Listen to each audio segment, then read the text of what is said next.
Aula 17, conteúdo, barroco.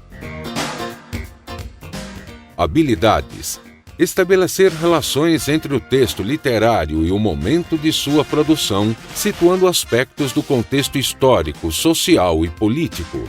Relacionar informações sobre concepções artísticas e procedimentos de construção do texto literário. Reconhecer a presença de valores sociais e humanos atualizáveis e permanentes no patrimônio literário nacional.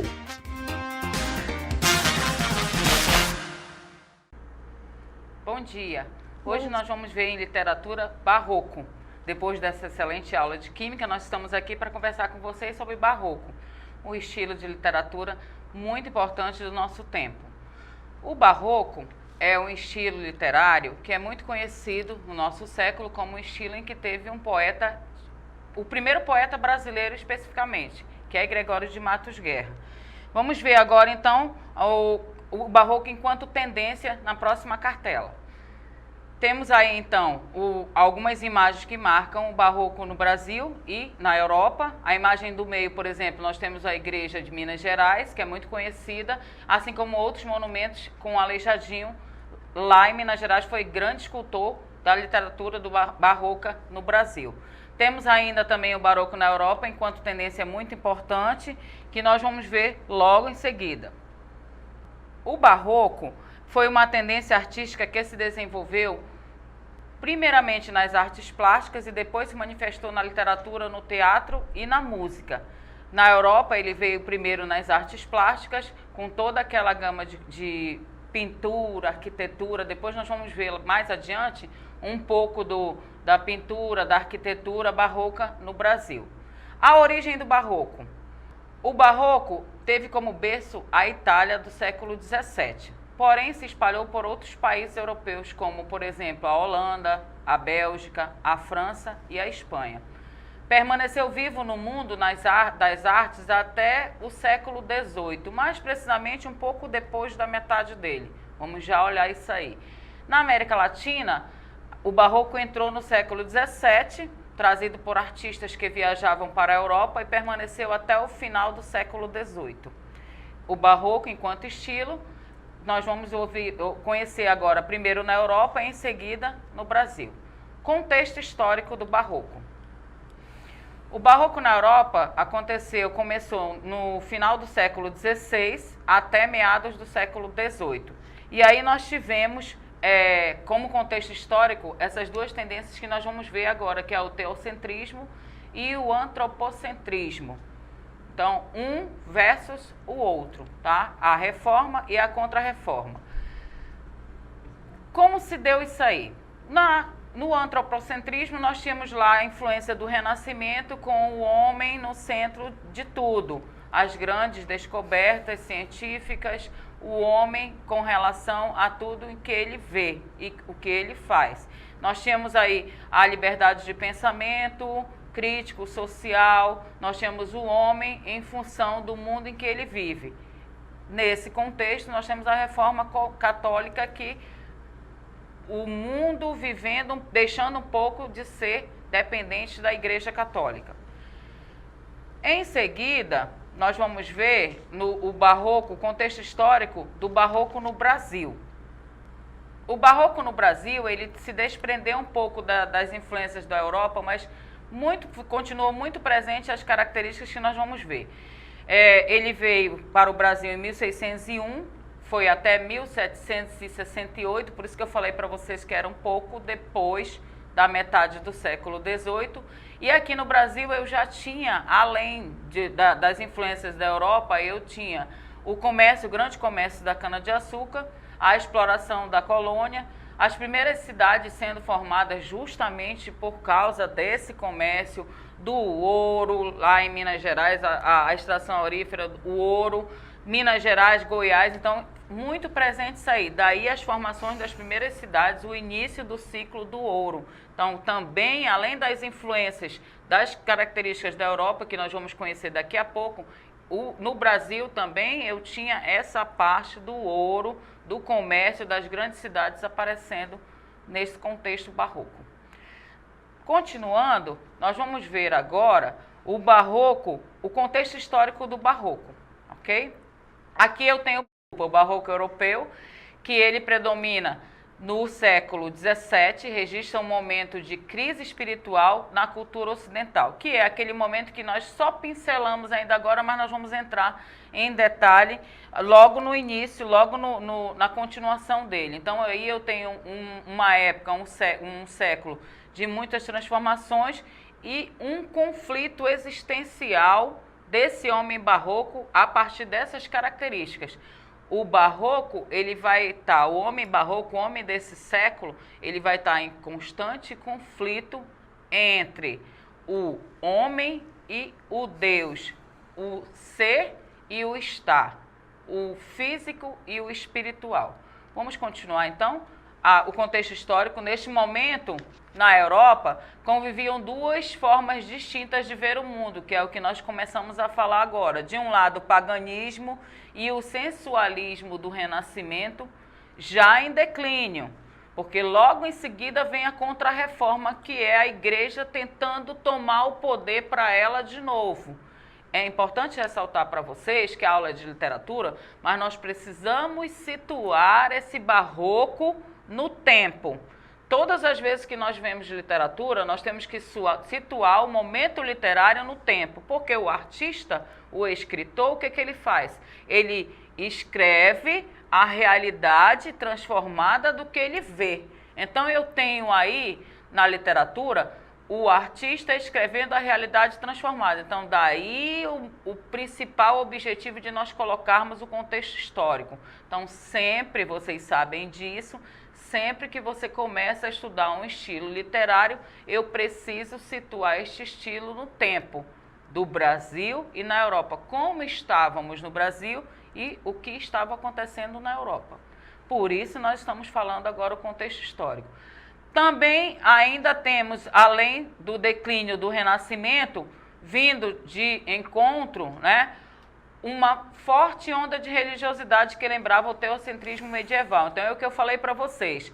Eu venho do Renascimento com aquela reforma em que o homem é o centro de tudo.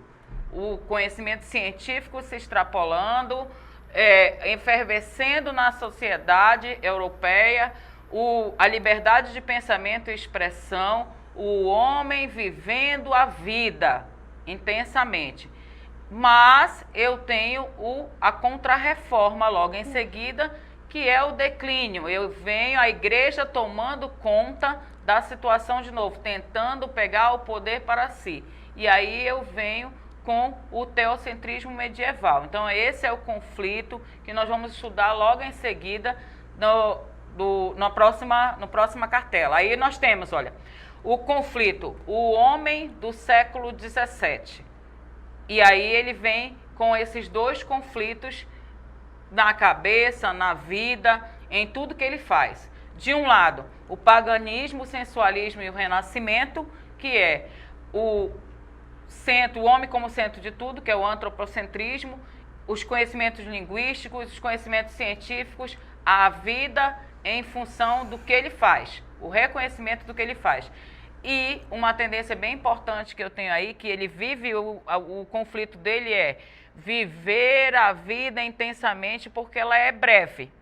Logo em seguida você vai morrer, então você tem que viver a vida intensamente, aproveitar a vida. Aqui eu tenho sempre aparece depois no arcadismo, que é o próximo movimento mais crítica, o Carpe Diem, que é aproveite a vida porque o momento ela é breve, ela é curta. Então, essa é uma das características principais do barroco, que nós vamos ver daqui a pouco com a professora Oseli, e esse é um lado do conflito do homem barroco.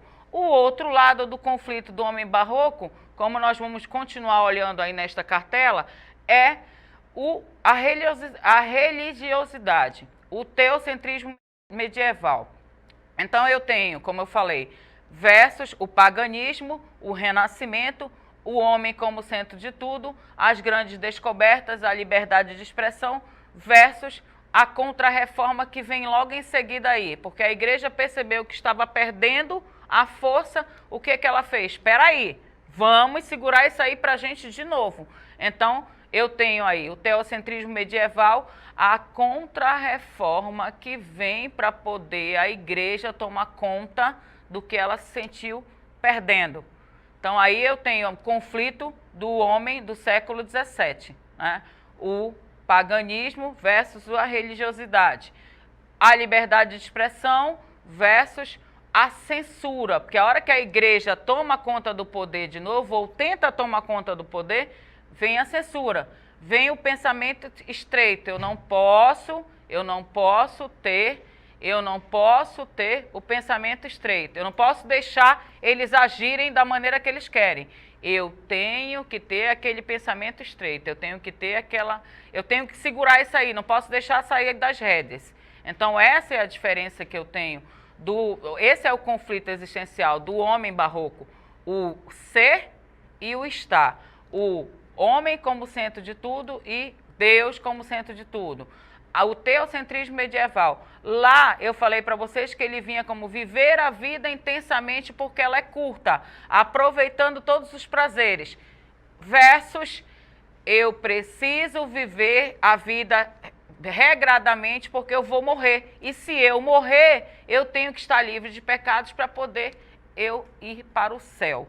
Então imaginem, queridos alunos, a cabeça desse homem deste século, do homem barroco.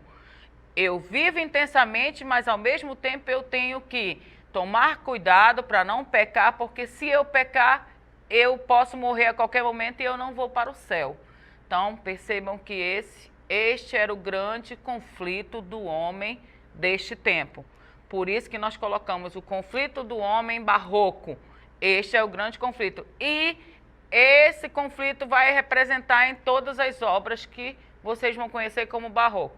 Nós vamos fazer o estudo de algumas obras hoje, alguns poemas, uma tela, e vocês vão perceber esse conflito sempre, em todas as obras. Vamos agora conhecer as características do barroco com a professora Oseli. Então vejamos alguma das características do barroco. Como a nossa colega Andréa já bem ressaltou, essa oposição entre o antropocentrismo e o teocentrismo, ele se faz muito presente na literatura barroca, no estilo barroco. Nós temos aí a oposição entre o mundo material e o mundo espiritual.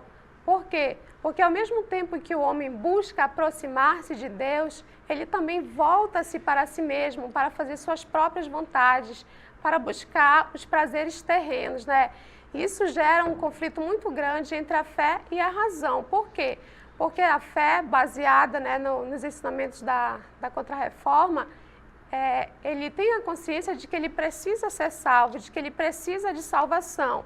E, por outro lado, na razão, ele percebe que a vida é efêmera, é passageira. Então, por conta disso, ele quer viver os prazeres terrenos, ele quer desfrutar das riquezas, dos amores, e por isso gera um conflito muito grande entre a fé e a razão. Eu costumo dizer que o barroco ele é a arte do contraste, né? Porque nós vemos uma contradição muito grande no estilo barroco, marcado pelo dualismo. Há sempre uma oposição, por exemplo, carne e espírito, vida, morte, luz, sombra, racional, místico. Então, céu e inferno, anjos e demônios. Então, sempre assim, o barroco ele manifesta essa arte assim, da contradição, né, do homem que vive uma crise interior muito grande, que ao mesmo tempo que ele busca aproximar-se de Deus, busca salvar-se, busca a vida celestial, ele também quer viver os prazeres terrenos, também quer fazer sua própria vontade, né? Então, o cristianismo, isso tem forte influência do cristianismo. Por quê? Porque era a religião predominante naquela época, né? Então, muito reforçada pelas ideias da Contra-Reforma, em que o homem buscava em Deus a salvação. No entanto, ele queria vivenciar os prazeres mundanos, né? E isso gerava dentro dele um sentimento de culpa muito grande, né? E por isso ele aproximava-se de Deus. Nós temos no Barroco um homem que, em um momento, estava diante de Deus pedindo perdão e, em outro, desfrutando dos prazeres mundanos.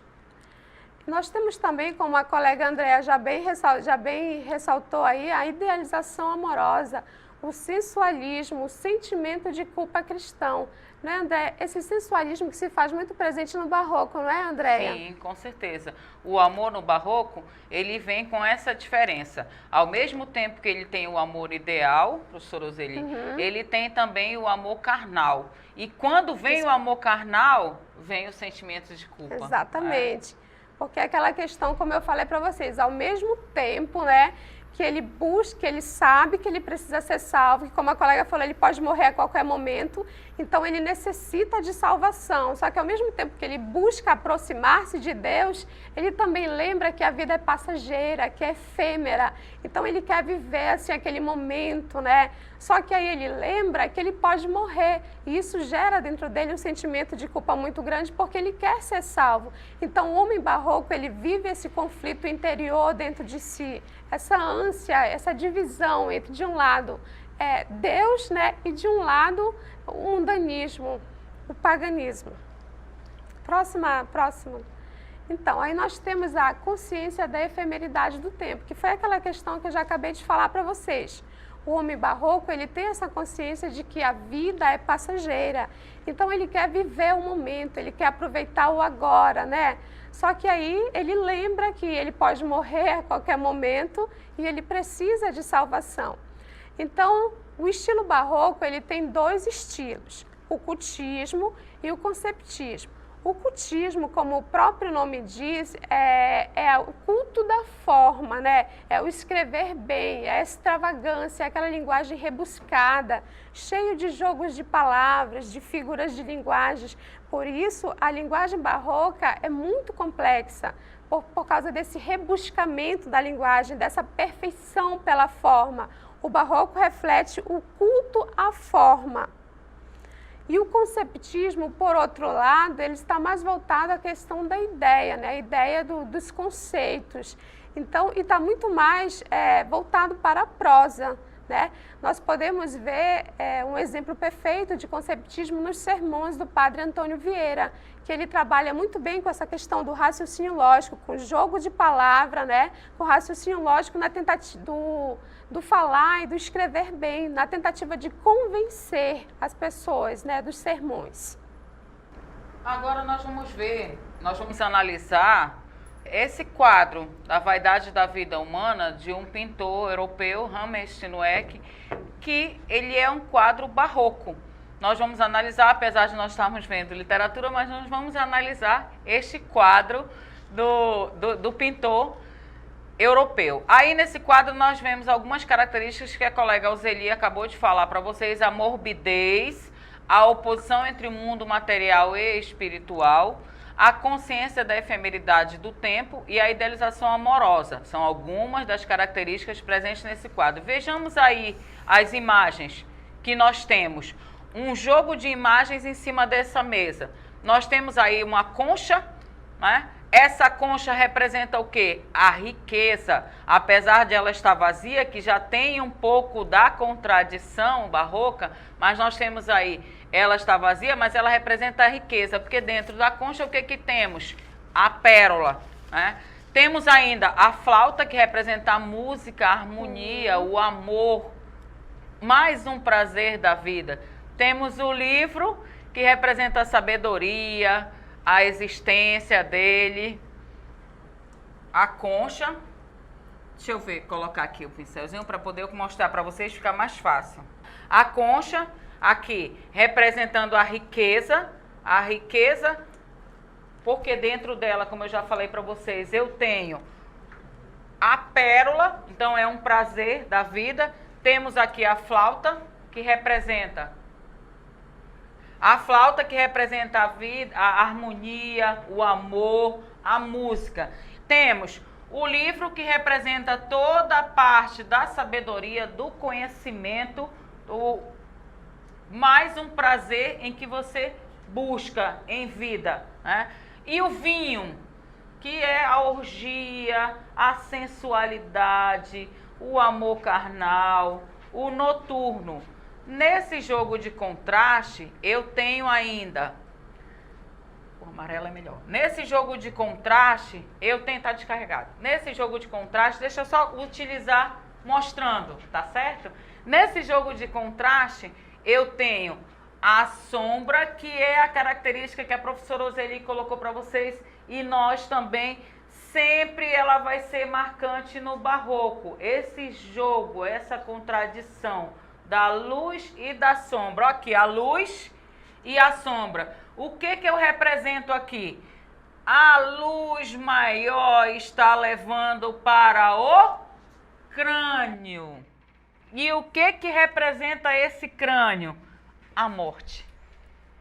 Ou seja, o nosso pintor aqui, né, representou num texto, numa tela chamada A Vaidade da Vida Humana, de 1645, o quê? Que não adianta você correr atrás de todos os prazeres da vida, riqueza, sabedoria, sensualismo, música, harmonia, amor. Você pode correr atrás de tudo isso, todos os bens materiais, tudo que você quer conquistar, você vai lá e conquista. Mas tudo é em vão, porque a única certeza que temos é a morte. Então aí vocês percebem claramente que o dualismo aqui, a morbidez, o dualismo do barroco. Em todas as obras eu vou ter essa contradição. É lindo, é vida, é amor, são prazeres existenciais, mas isso tudo é em vão, porque você é finito. Você pode morrer a qualquer momento. Vamos retomar agora as figuras de linguagens com a professora Roseli.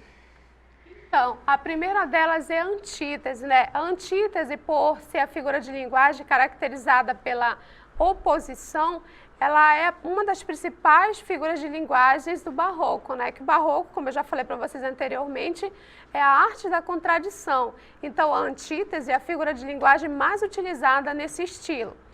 A antítese, como nós sabemos, ela aproxima palavras que se opõem pelo sentido, né? Então, ali, ó, dentro do barroco, a antítese reflete a contradição do homem do barroco, o seu dualismo. Observe o trecho de Manuel Botelho de Oliveira, no qual é descrita uma ilha, salientando-se seus elementos contrastantes. Vista por fora é pouco apetecida, porque aos olhos por feia é parecida.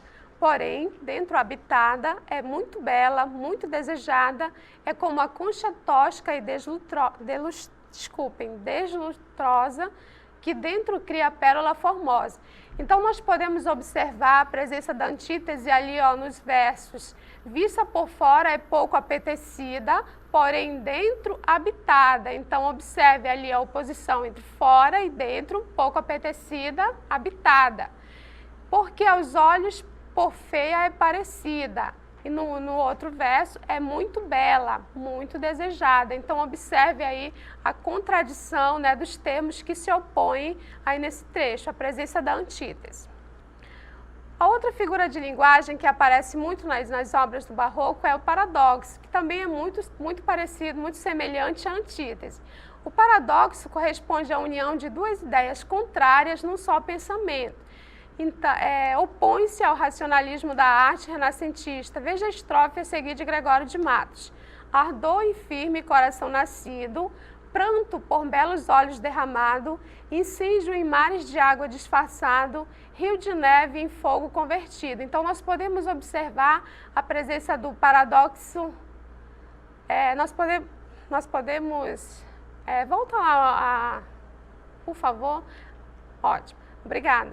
Então, nós podemos observar claramente a presença do paradoxo nos versos incêndio em mares de água disfarçado e rio de neve em fogo convertido, porque nós sabemos muito bem que a água, ela apaga o fogo, né? Então, como pode um incêndio em mares de água disfarçado e rios de neve em fogo convertido? Como é possível, né? Que nós sabemos que a água, ela apaga o fogo, né? Então, aí nós temos essa contradição no mesmo verso. A outra figura de linguagem que aparece no barroco é a hipérbole. Sabemos que a hipérbole é a figura de linguagem caracterizada pelo exagero, né?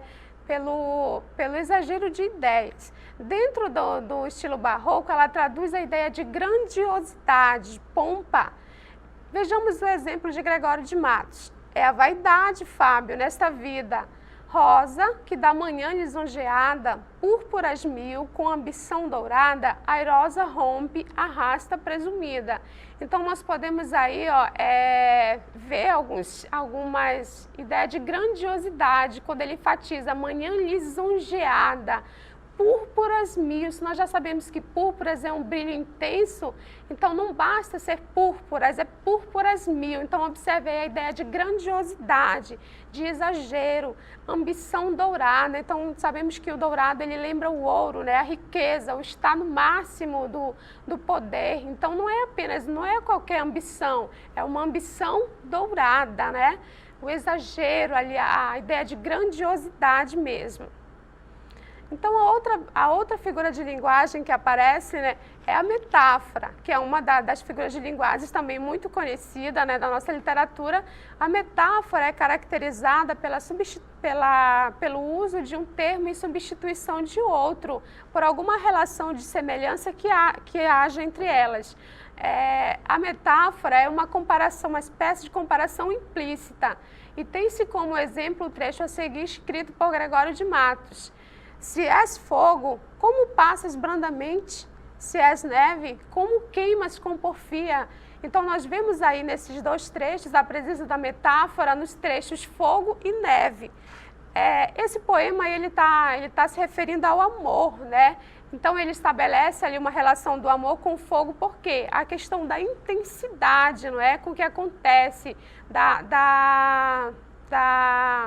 quando uma pessoa está apaixonada, ela vive algo intenso. Então, a metáfora relacionada à ideia do fogo ali é aquela coisa avassaladora do amor.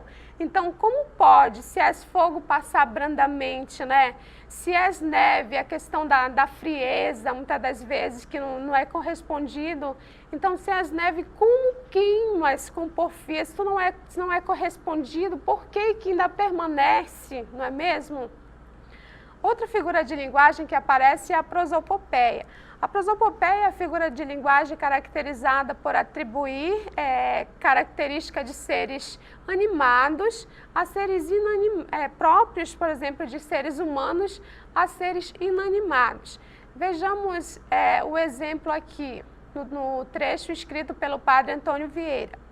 No diamante agradou-me o forte, no cedro o incorruptível, na águia o sublime, no leão o generoso, no sol o excesso de luz. Então nós podemos observar claramente aí a presença da prosopopeia, nesses trechos, quando ele coloca ali características próprias de pessoas, por exemplo, o forte relacionado ao diamante, né? O incorruptível ao cedro, que nós sabemos que o cedro ele é sendo madeira, não é isso, Andréia? E ele é corruptível. A questão da corrupção é uma característica própria do ser humano, né? O sublime, que também é uma característica própria, né, de seres humanos, e ali está sendo atribuída à águia. Generoso, que também é uma característica que é atribuída aos seres humanos, e ali está relacionada ao leão. E aí nós vejamos, né, o forte, o incorruptível, o sublime, o generoso, que são características de seres animados e que nesse trecho aí estão sendo atribuídos a seres inanimados, certo? Próximo. Agora nós vamos estudar, queridos alunos, professores também, nós vamos estudar o barroco no Brasil. O barroco brasileiro foi diretamente influenciado pelo barroco português. Vocês sabem que é sempre assim, né? Primeiro o movimento, o estilo literário surge na Europa, depois alguns artistas visitam e fazem o mundo conhecer o próximo movimento, fazem o mundo conhecer a próxima tendência. Então foi assim com o barroco, como todos os outros que nós vamos estudar e vocês vão estudar também com os professores de vocês em sala de aula. Então ele foi influenciado totalmente pelo barroco português, porém com o tempo foi assumindo características próprias. A grande produção artística barroca no Brasil ocorreu nas cidades auríferas de Minas Gerais, por causa da grande extração do ouro, a riqueza. Até hoje, se você tiver a oportunidade de visitar Minas Gerais, por exemplo, você vai ver a grande influência, as grandes obras que tem por lá, esculturas de Aleijadinho, que representam claramente o barroco no Brasil. Todo aquele exagero, aquele rococó, o custo de contraste, tudo nós temos nas esculturas barrocas no Brasil. Então, o barroco, ele foi assumindo características próprias por causa dessa riqueza do ouro, especificamente em Minas Gerais e em algumas cidades como Goiás, São Paulo, alguns estados como Goiás, São Paulo, essa extração do ouro era muito presente, ouro e diamante. Então, o barroco assumiu características próprias, porque aí surgiram as cidades, os grandes comerciantes, e aí você vai mudando algumas características. Mas as gerais, o culto dos contrastes, a morbidez, como nós vimos na tela ainda agora, todas elas aparecem sempre num texto barroco. Estas cidades eram ricas e possuíam uma intensa vida cultural e artística em pleno desenvolvimento, por isso que influenciou nas características do barroco. Vieram as características europeias, mas chegaram aqui no Brasil e foram modificando em função do momento histórico do Brasil. A cronologia do barroco. Como surgiu o barroco? Quando surgiu o barroco no Brasil? Foi em 1601, com a publicação da obra Prosopopeia de Bento Teixeira Pinto, um escritor conhecido, mas que só ficou conhecido com essa obra mesmo. Depois ele sumiu no tempo, vamos dizer assim. E o término em 1768, daí logo depois da meados do século XVIII, com a publicação de obras poéticas de Cláudio Manuel da Costa, que já é principal representante do arcadismo brasileiro, que é o movimento que segue a nossa literatura depois do barroco. Principais representantes do barroco no Brasil: Gregório de Matos Guerra. Aí vocês têm único e primeiro poeta brasileiro, vamos pensar assim, porque no quinhentismo, o movimento anterior, nós tínhamos só escritos da literatura por viajantes europeus. Então aqui eu tenho Gregório de Matos Guerra, conhecido como Boca do Inferno, que vocês vão já saber por que essa alcunha de o Boca do Inferno, já dá para imaginar, né? Por que ele é chamado o Boca do Inferno. Mas nós vamos já saber realmente por que essa alcunha. E Padre Antônio Vieira, que era um jesuíta, que veio para o Brasil com as grandes navegações para catequizar e se tornou, com seus sermões, nós vamos ver daqui a pouquinho um pouco mais dele, com seus sermões ele se tornou também representante do barroco no Brasil, ok? Então vamos falar um pouco agora de Gregório de Matos Guerra, o único escritor que se destacou no barroco brasileiro. Vocês já viram que eu falei que foi o primeiro do Brasil, no Brasil, é importante ressaltar, e ele foi o único escritor que se ressaltou com uma série de obras importantes. Gente, um escritor, um poeta, um romancista da literatura, ele se destaca com o número de obras que ele escreve e que é reconhecida. Então, por isso, Gregório de Matos Guerra foi o único escritor do barroco brasileiro que se destacou. Refletindo o dualismo barroco, Gregório de Matos ora demonstrava a aversão que sentia pelo clero, ora revelava seus poemas uma profunda devoção às coisas sagradas, ora escrevia versos pornográficos e sensuais. Olha a dualidade voltando de novo. Olha o contraste, olha o culto do contraste voltando aí. Sempre volta. Então, Gregório de Matos Guerra, baiano, nasceu na Bahia, então capital do Brasil na época, poeta, advogado, escritor brasileiro. Assim ele ficou conhecido na nossa literatura. Sua obra é dividida em 3 tipos de poesia. Nós temos poesias religiosas, nós temos poesias lírico-amorosas e temos ainda poesias satíricas. Então, as obras de Gregório de Matos Guerra são divididas em 3 tipos. Na poesia religiosa, o poeta se ajoelha diante de Deus pedindo perdão pelos pecados cometidos e promete não mais pecar. Sempre assim. Lembra que eu coloquei para vocês aquela influência lá do Renascimento? Eu vivo a vida eternamente, eu vivo a vida com prazer, mas eu preciso lembrar também que eu vou morrer. E se eu morrer, eu não posso ter pecado porque eu quero ir para o céu, né? Então, nas poesias religiosas de Gregório de Matos Guerra, eu tenho isso. O poeta sempre pedindo, pode colocar outra cartela para a gente olhar isso aí, o poeta sempre pedindo perdão, porque ele pecou, então ele se joga na poesia pedindo perdão, porque ele precisa ser perdoado para a alma dele ir para o céu, se ele morrer a qualquer momento. Aí a gente tem um exemplo do soneto A Jesus Cristo Nosso Senhor, onde o poeta apela para a infinita capacidade de perdão de Cristo, era apelo mesmo, era devoção.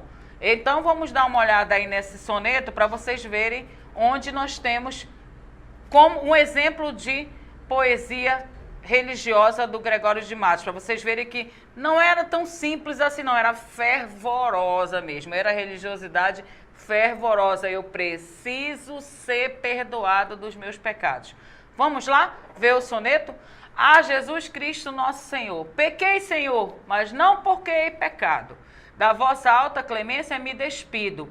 Antes, quanto mais tenho delinquido, vos tenho a perdoar mais empenhado. Se basta vos irar tanto pecado, abrandarmos sobeja um só gemido, que a mesma culpa vos há ofendido, vos tenho perdão lisonjeado. Esses são os 2 quartetos. Vocês sabem que o soneto, só revisando um pouquinho, eu tenho 2 quartetos, 2 estrofes de 4 versos e em seguida, pode colocar aí a nossa próxima cartela, os 2 tercetos. Isso é a forma poética do soneto. Todas as vezes que vocês entrarem em contato com a palavra soneto, lembra, é uma poesia em que ela é composta por 2 estrofes primeiras de 4 versos e 2 últimas de 3 versos. 2 quartetos e 2 tercetos. E aí nós continuamos analisando a poesia religiosa do Barroco. Se uma ovelha perdida já cobrada, glória tal e prazer tão repentino, vos deu como afirmais na sacra história. Eu sou, Senhor, a ovelha desgarrada. Cobrai-a, a não queirais, pastor divino, perder na vossa ovelha a vossa glória. Vocês viram aí que ele está nos 2 quartetos deveramente, como é que eu posso dizer? Arrependido dos pecados dele, e nos 2 últimos tercetos ele se arrasta ao chão pedindo perdão.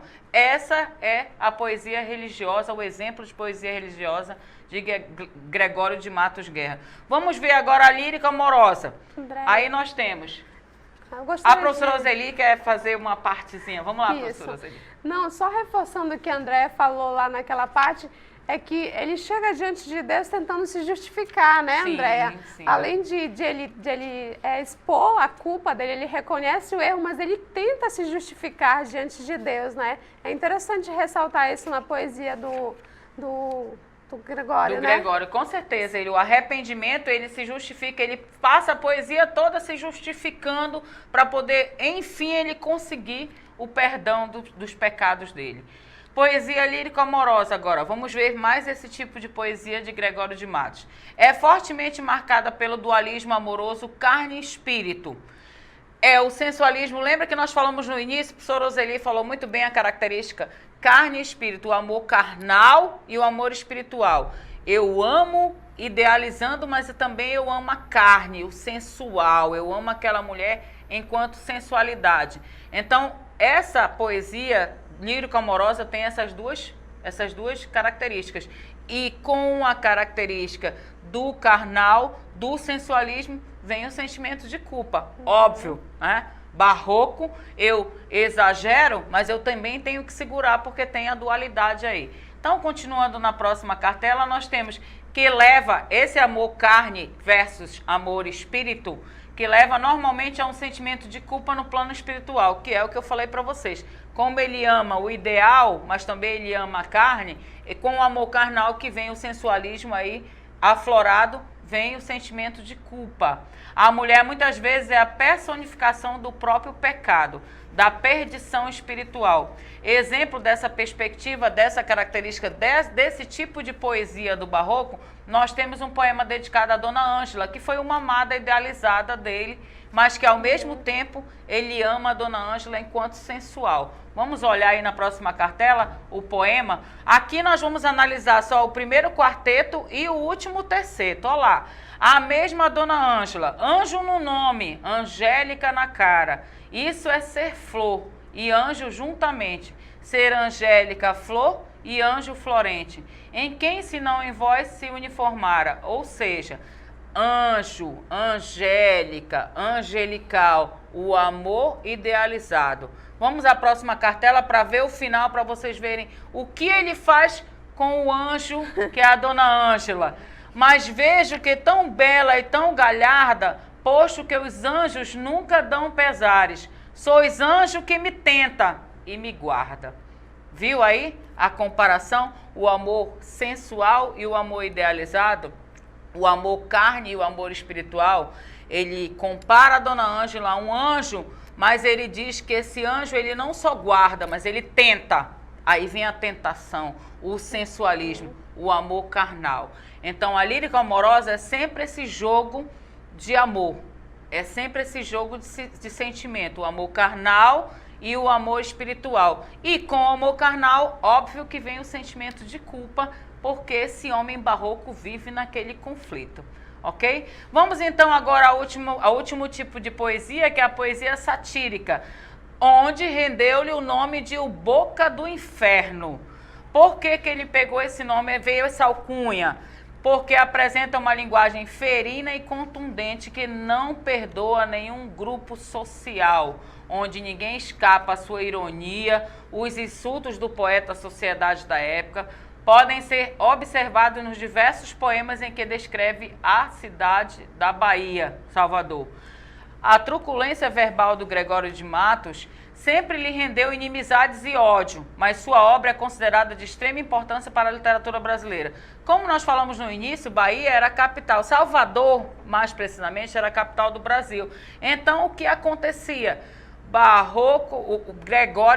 Gregório se aproveitava do momento e ia lá instigar o clero, instigar os senhores, a alta majestade. Aqueles senhores de família que durante o dia eram trabalhadores, eram altos membros, altos cleros, altos membros da sociedade baiana, mas à noite eles iam para as farras, para as orgias, com as mulheres das casas noturnas. Então Gregório, muito esperto, olhava tudo isso e de manhã, durante o dia, ele já colocava uma obra em si satírica, falando, gente, como ele falava literalmente das pessoas, da sociedade em si. Por isso, o reconhecimento de O Boca do Inferno. Mas, por outro lado, esse reconhecimento é muito importante, porque as obras, os sonetos, a construção dos textos eram muito bem construídas, representava muito o barroco brasileiro. Então, ele ficou conhecido como o Boca do Inferno por causa das suas obras satíricas, mas são obras reconhecidas na literatura nacional e mundial. E aí nós temos na próxima cartela o exemplo disso. Olha lá uma estrofe de um exemplo de obra satírica do Gregório de Matos. Ilustre o reverendo Frei Lourenço. Quem vos disse que um burro tão imenso, siso em agrás, miolos de pateta, pode meter-se em réstia de poeta? Percebam aí que ele fala do clero, né, do reverendo, e ele chama de burro e tudo. É desse jeito. Por isso, o Boca do Inferno sendo reconhecido. Ok? Agora vamos ver um pouquinho do padre Antônio Vieira, jesuíta, representante da igreja, até por causa do dualismo aí também, a igreja, a contra-reforma, a igreja tomando conta do poder, ficou conhecido muito pelos seus sermões, como a professora Oseli já colocou, com o conceptismo, com o olhar de ver as coisas diferentes, responsável pelo desenvolvimento da prosa no período barroco. Padre Antônio Vieira é conhecido por seus sermões polêmicos, mas também escreveu cartas e profecias. Então ele se aproveitava para catequizar os índios, mas também para falar em praças públicas os seus sermões polêmicos, com toda essa parte da dualidade entre Deus e o inferno, entre a vida e a morte e o culto de contraste do barroco, ok? Agora nós vamos para uma atividade interativa, nós vamos passar uma questão para vocês responderem e logo em seguida vamos dar um tempinho e aí nós vamos discutir sobre a questão e os itens que ela traz para vocês como alternativas, ok? Questão 111 do Enem 2014. Questão 111 do Enem 2014. Retomando, vamos ler o texto, ok? Também é um soneto, tem 2 quartetos e 2 tercetos, só que aqui na questão ele estava corrido, mas se vocês perceberem, ele é um soneto, ok? Quando Deus redimiu, percebam o texto, vamos interpretar um pouquinho. Aliás, vamos fazer a leitura. E eu vou jogar para vocês vão discutir com os colegas, com os professores, vão interagir um pouquinho. Eu vou dar um tempo depois, a gente analisa o texto e espera as respostas de vocês. Coloquem aí as respostas de vocês no chat, tá? Quando Deus redimiu da tirania, da mão do faraó endurecido, o povo hebreu amado e esclarecido, Páscoa ficou da redenção o dia. Páscoa de flores, dia de alegria, aquele povo foi tão afligido, o dia em que por Deus foi redimido. Ergo sois vós, Senhor, Deus da Bahia. Pode continuar? Pois mandado pela alta majestade, nos remiu de tão triste cativeiro, nos livrou de tão vil calamidade. Quem pode ser senão um verdadeiro Deus que veio extirpar desta cidade o faraó do povo brasileiro? Esse é o texto. Vamos à questão agora. Com uma elaboração de linguagem e uma visão de mundo que apresentam princípios barrocos, o soneto de Gregório de Matos apresenta temática expressa por alternativa A, visão cética sobre as relações sociais. Alternativa B, preocupação com a identidade brasileira. Alternativa C, crítica velada à forma de governo vigente. Alternativa D, reflexão sobre dogmas do cristianismo. E a alternativa E, questionamento das práticas pagãs na Bahia. Vamos lá? Muito bem, vamos voltar agora à nossa questão, que vocês estão respondendo. Já vi aí Cleómenes, Itapiranga, alguns já respondendo, já correndo atrás, já todos felizes. Muito obrigada pela participação, feliz por vocês estarem aí com a gente, olhando e respondendo. Eu e a professora Oseli estamos aqui sorrindo muito mais agora com a participação de vocês. Vamos analisar agora o nosso texto. Interpretando, assim como vocês interpretaram aí, que eu já dei olhando as respostas e estão no caminho certo. Aqui, ó. Quando Deus redimiu da tirania da mão do faraó endurecido, povo hebreu amado e esclarecido, Páscoa ficou da redenção o dia. Aqui nós temos, neste texto, uma crítica velada ao governador da época, ao antigo e ao atual governador da época desse espaço, no caso de Salvador, da Bahia, né? Nós temos uma crítica dissimulada com termos e um fato bíblico. Então, o que eu vi aqui, ó? A crítica está escondida, dissimulada dentro de termos e expressões bíblicas. Aqui, ó. Deus redimiu Faraó, povo hebreu. Esse povo hebreu aqui, amado, seria o povo brasileiro, tá? Esse povo hebreu é, na realidade, o povo brasileiro. Aqui eu tenho, ó, Páscoa ficou da redenção do dia.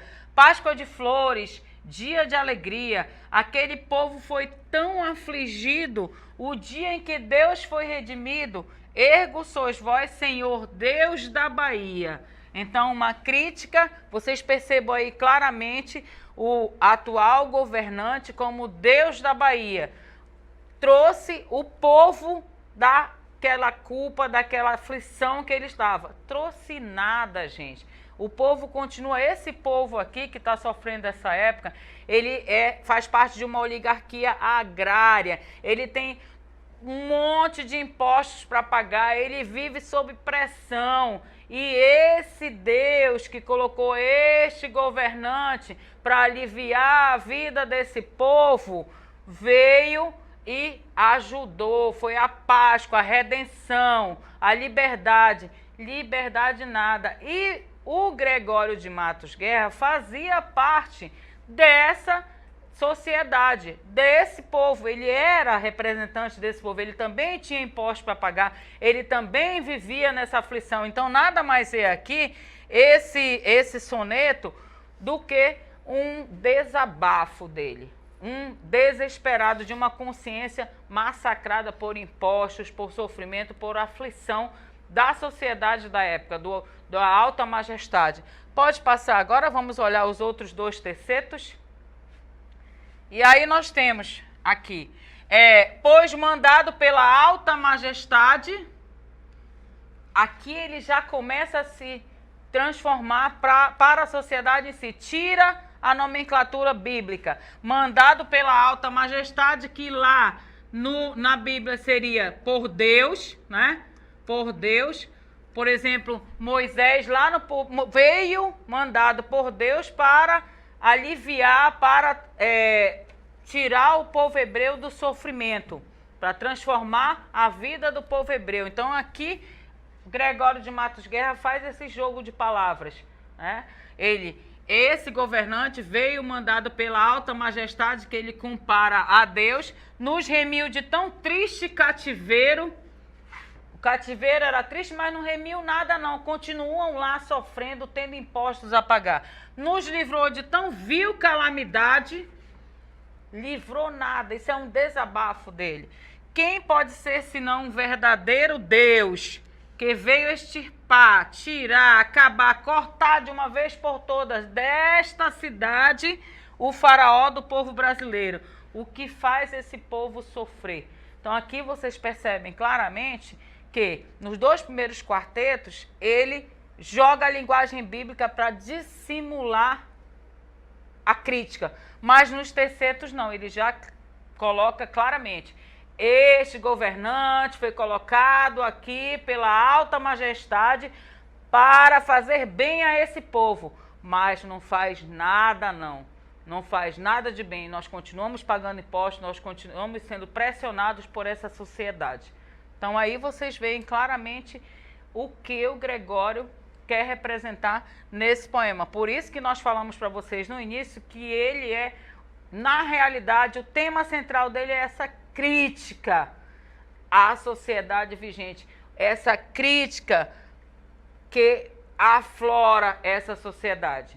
E a hora que ele é representado, que ele é jogado para a sociedade, você se percebe claramente onde estão os senhores, a alta majestade, e onde está o povo dentro desse contexto. Vamos à questão agora. Aqui nós temos, com uma elaboração de linguagem e uma visão de mundo que apresentam princípios barrocos, nós já olhamos, nós já estudamos, desde ainda agora as características, a representação, o contexto histórico, então nós já temos a consciência e as informações precisas para responder. O soneto de Gregório de Matos apresenta temática, ou seja, fala o quê? O tema é o assunto de um texto, né? Então, qual a temática deste soneto? Ela é expressa por visão cética sobre as relações sociais? Não, né? Não mesmo. Preocupação com a identidade brasileira? Também não. Aqui nós estamos falando de um só espaço, de um só, apesar de estarmos retomando o povo brasileiro, mas estamos falando do povo brasileiro que reside naquele espaço. Crítica velada à forma de governo vigente? Possivelmente sim. Praticamente sim, né? Mas vamos analisar as outras. Reflexão sobre dogmas do cristianismo, não só. Vocês perceberam que o que ele fez? Ele dissimulou com termos bíblicos, mas não é nada de reflexão ao cristianismo, não. É a crítica à sociedade mesmo. E questionamento das práticas pagãs na Bahia também não. Eu não tenho aqui representado nenhuma prática pagã. Então, na realidade, a resposta exata ao item, e ainda agora eu estava olhando no intervalo, algumas pessoas responderam muito bem, parabéns, é a alternativa C. Crítica velada, crítica bem exacerbada mesmo à forma de governo vigente. Mais precisamente, aquela majestade, alta majestade que colocou aquele governador lá que prejudicou e só faz com que aquele povo continue sofrendo e pagando impostos, ok? Vamos então agora retornarmos aqui para encerrarmos a nossa aula. Eu com a professora Zeli, né? Foi um prazer estar com vocês aqui nessa manhã. Foi muito boa a nossa aula. Espero que vocês tenham gostado. No próximo sábado, não percam, vão lá para onde vocês precisam assistir. Nós vamos ter aula de matemática e história. Sejam sempre bem-vindos pelo nosso Saber Mais e aproveitem bastante para vocês conseguirem fazer um ótimo Enem no final do ano, tá bom? Mais precisamente, finalzinho de outubro. Professora Zeli? Agradecemos pela companhia, né, pela atenção, por estar conosco esta manhã e até a próxima. E boa ótimo sorte final nas de provas semana do para Enem. vocês, tá bom, gente? Vamos lá? Obrigada, Zeli.